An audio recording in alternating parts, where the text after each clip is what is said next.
Welcome back, everybody. I'm Jade Monkey. We're back here in Rust, and today we are talking about OP base designs, base building for solo players, duo players, and squads. And this is for all platforms, but more specifically today, or at least in July and onward, this is for PC players, but in the future, this will also be for the console players, as that full release is coming later this year, 2020, and we are just fast awaiting any day now news or even the release of the Rust console beta for current generation consoles for the PlayStation 4 and the Xbox One.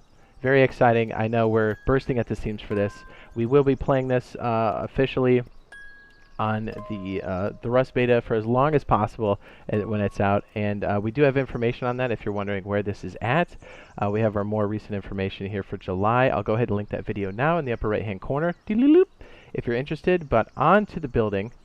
Let's go check this thing out. It's crazy. So let me just go ahead and fly over there now and just show you what this is all about, and then we'll walk through how to do it, because it is a little tricky. Okay, so we are going to attempt this on an official server. Obviously, I'm on my own server now. But with the July update that brought in cars and the Sunburn update, we've got some interesting options here. So I think this could really be quite useful. All right, let me just show you how this works. So again, you need the Sunburn DLC. We'll walk through some of the pieces and parts for this. You need a boogie board. Whoops. You need a boogie board. And you're going to hit rotate so it's facing forward. You're going to mount it, and you do get the third-person view. That is standard when this is happening normally. And you just press forward on the analog stick, or W, and you slide right in, no doors. That's crazy. Also, you can do things like shotgun traps. Let me go ahead and fly here for a second. This isn't a normal operation during normal gameplay. Let me just show you what this looks like when we're... It's pretty nasty. Isn't this crazy? So, like, this isn't obviously a base we would have used with an open top and whatnot, but this illustrates the idea. Let me go ahead and move over to the beach, and so I can show you how bad that is for somebody that's just shotgun traps. You don't need anything sophisticated. You don't need electronics for that. Just good old handmade shells and shotgun traps. All right, mount this, and it's important to constantly move forward because it does knock you off sometimes. Look at this. Ready? Zero chance of surviving that. The only reason I survived is because I have invincibility on. I don't have to respawn and grab all my stuff again. So that's crazy. Excuse me. You can even place things like turrets in the funnel. If you've done any kind of base defense, you know that turrets work best when they can't be sniped long range, and you have the players or the attackers come into some sort of funnel. This is perfect for that. You wouldn't always be putting windows down. As a matter of fact, it's usually a bad idea. But you get the idea here. And then once you're inside, you can have the defense, but you can also have your standard stuff for doors and whatnot that would move throughout the base. Very, very useful. Again, we're going to play with this heavily on the most current wipe. And it's also worth noting, you should probably check us out and see if we're actually live streaming this. Oh my goodness, that scared me. See if we're live streaming this or not on PC. As soon as this beta hits, we're going to be playing it the entire time. So just know that that's going to be crazy. Okay, so what you'll need for this is you will need somebody with the Sunburn DLC, or you will need it. What's cool about these DLCs is that you can have somebody else sell them. They can craft it and just give it to you. So that's pretty awesome. Okay, so the boogie board costs 75 metal fragments and 1 tarp. Very accessible. These are all easy things to do. And it does take a workbench 1. I don't know if you saw that. Workbench 1. So if you go, all maps, all procedural maps have an outpost. The outpost has 2 things that you can do here. It's got the workbench that you can use to craft this if you don't have a workbench yet. And you can also trade things in for metal. I'm sorry, what am I looking at here? It's this one, isn't it? Where are you? Metal fragments? There you go, 250 metal fragments for 25 scrap. Very reasonable. You can do this almost immediately. So if you don't have a base yet, or somehow you don't have a boogie board and you're stuck outside your base and you need to get in, that's one viable option. You could also, I wouldn't recommend just putting a workbench out on the beach like this. It's pretty crazy. But you could have a smaller shack out here that has just that, a spawn point, even a drop box. So when you're ready to move over to the base, you can do so with your boogie board. Pretty crazy. Okay, so let's go through the construction of this and some things I ran into. So I might do this incorrectly a handful of times. This is tricky. If you're going to do this on official, you need to make sure you have a lot of extra wood, because you will end up placing, replacing, because things will not go as planned, for sure. Alright, so you want a semi-flat area, but here's how you gauge the depth, because that's the most critical part of this. So now that we're over here, let me go ahead and walk in. You're probably like, hey, how do I know how deep to go? How flat is too flat?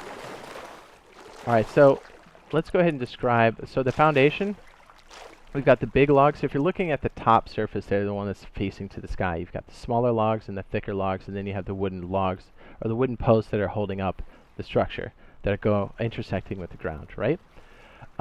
This is the one you want to use. This is how I gauge how far to go into the water. I walk, let me go ahead and turn this on for a second. I walk, you see how I'm moving smoothly? You'll get some resistance as you get into the water, right?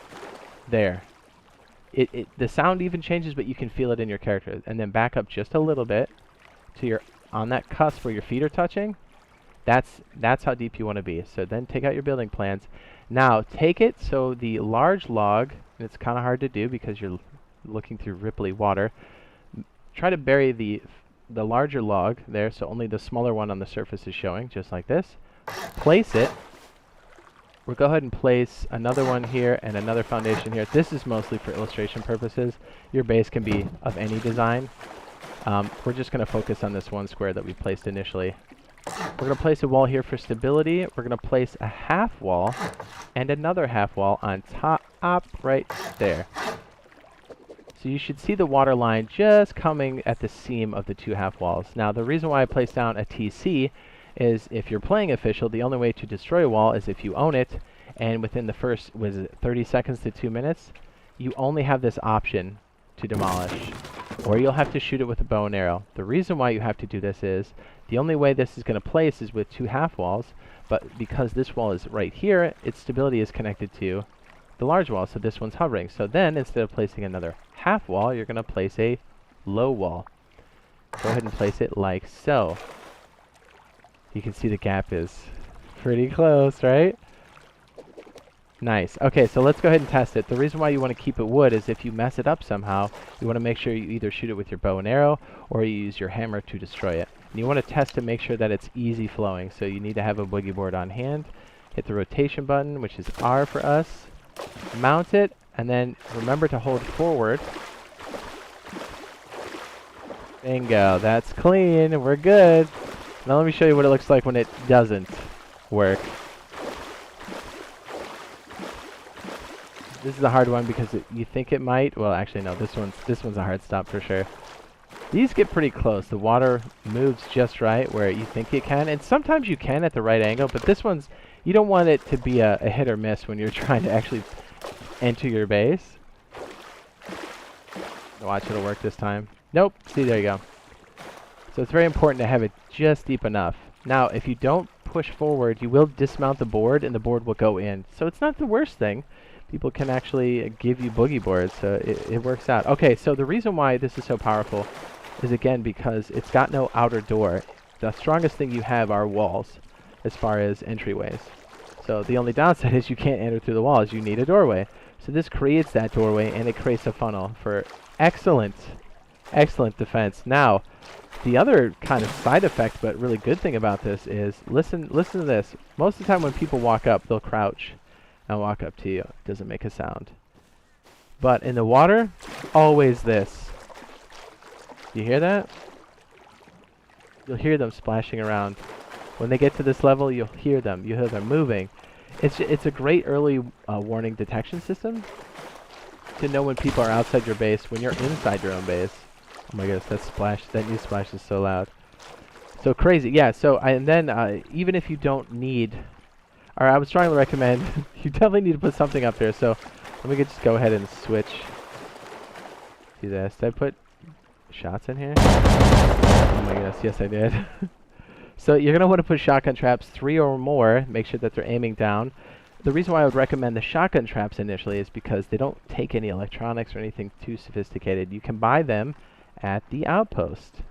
Again, the outpost is great for so many reasons. There you go, shotgun trap, 150. You can throw it down on the research bench, learn it, or you can just straight buy 3 of them if you need to. 3 is going to get somebody in 1 tap, so That's what you really, really want. And as you advance through the wipe, you can also use you can also use turrets. I don't know why I keep jumping in there. You can also use turrets, which is very effective, and you can see that you can't, if you were to place it at the end there, people would have a very hard time, if not impossible, to hit a turret of any kind that's placed there on that back shelf, even if it's just slightly elevated. Anybody that tries to even look through that slat is going to get wrecked. Combining things like smart switches, smart alarms is going to make this a devastating combination, which we all intend on doing on the official wipe. So hopefully you found this useful, helpful. If you did, be sure to drop a like, leave some comments down below. We'll let you know if this gets patched or nerfed or if there's some kind of change to this, but we're excited to see how this works into the standard base building in Rust. And again, fingers crossed, hopefully get that news we're all waiting for the Rust console beta. It should be any day now, so stay tuned for that. And love you guys. We'll see you in the next video / live stream. Bye. Here, let's wreck it.